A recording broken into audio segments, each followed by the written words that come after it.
भन्दैछ, परमेश्वरले भन्दैछ इसाकलाई, म चाहिँ नि तँसँग रहनेछु र तँलाई आशिष दिनेछु। आमेन। आजको दिन मेरो प्रिय तपाईँ जहाँ पनि हुनुहुन्छ नि, जस्तो पनि अवस्थामा तपाईँ हुनुहुन्छ, तपाईँले जान्नुहुन्छ, परमेश्वरले जान्नुहुन्छ।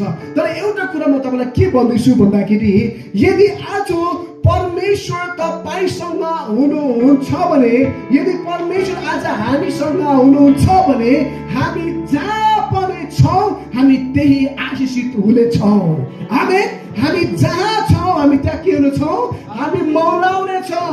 हामी जहाँ छौँ हामी त्यही उन्नति गर्नेछौँ। हामी जहाँ छौँ हामी त्यही बढ्नेछौँ। किनभने बाइबलले भन्छ, म तँसँग रहनेछु र म तँलाई आशिष दिनेछु। हालेलुया। आमेन।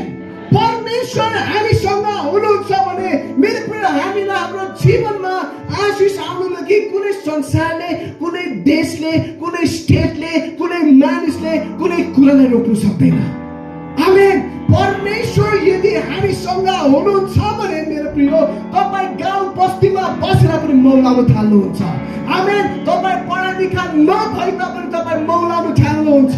तपाईँको जीवनमा उन्नति, पैसा रुपियाँ केही नभए तापनि